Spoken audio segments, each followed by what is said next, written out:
So you tell your friends and you tell yourself that you're over them. But every time their name comes up or a friend starts to talk about them, your heart leaps. Because being over a long-term relationship isn't as easy as deleting their number and going no contact. You want to let go of the deep emotional attachment that you had for them that might now have become a hook that keeps you attached. Let's talk about the signs that you're not as over them as you might be telling other people, or that you're even telling yourself. Number one, you find yourself rehearsing conversations that you'll probably never have with them. Maybe you're still mentally arguing with them or trying to prove something to them why you'd be perfect together. Maybe there are things that you left unsaid that you want to settle, or maybe you're fantasizing about running into them when you look really good. This is all emotional residue from the breakup. And you really want to start to release that so that you can heal and move on. These imagined conversations that you're having with your ex are keeping you stuck. If you haven't deleted the text chain between the two of you and you find yourself rereading old texts, trying to figure something out, or maybe it kind of soothes you, that behavior is maladaptive. It's keeping you attached to your ex. You want to delete that text chain. If you check their social media often, that can also keep you stuck. You're looking for glimpses of their life and trying to figure out what they're doing.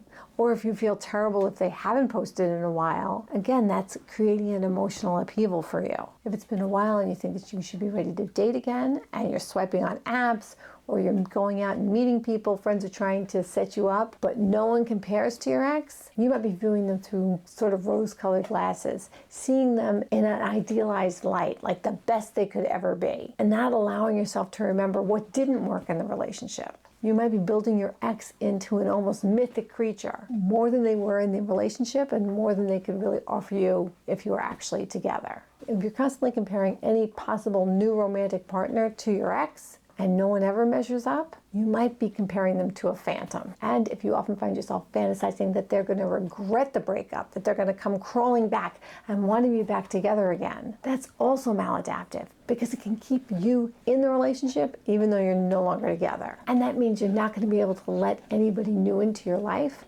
because you're in this waiting space, waiting for them to have an aha moment and come back. You're not together, but you still might have the same level of commitment to your ex that you had when you were together. You need to release them so you can release yourself and start anew. It can feel like revenge, wanting them to come crawling back, wanting them to come begging you to take them back, but it really is the sort of longing for a different ending. If you're still making choices based on what they think, meaning if you find a new apartment or you have an opportunity to move, and you worry about, will that mean if they come back, I'll be less available?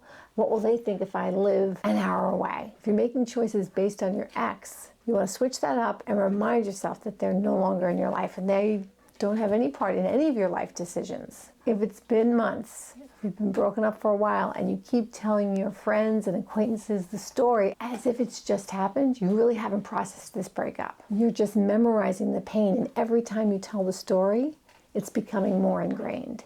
You want to release the pain and release them. If you find yourself waiting before you restart your life, meaning if you are available to meld your life with this person, but compromised and maybe gave up some things that you liked, have you reclaimed them? Or are you living your life sort of waiting for them to re-enter it? Not exploring, not putting yourself out there, not reclaiming hobbies or interests that maybe you weren't doing as much when the two of you were together. Have you reclaimed your single life? Or are you waiting? So are you actually over them, or are you clinging to the hurt and the pain? Are you holding on to toxic hope that they might come back? This is a trap I think the majority of us have fallen into at one time or another. So you just need to be honest with yourself, reflective of what's going on, whether you're holding on to hurt or anger or toxic hope. If you find yourself saying that no contact hasn't worked and you're still not over your ex, why is that happening? Seeing that you're holding on, being aware that you still might be holding on, is the first step towards letting go. And if you think that's happening, you want to reach out to a trusted friend or a therapist or a life coach.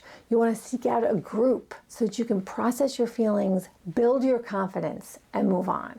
Comment below and let me know if any of these signs hit really hard.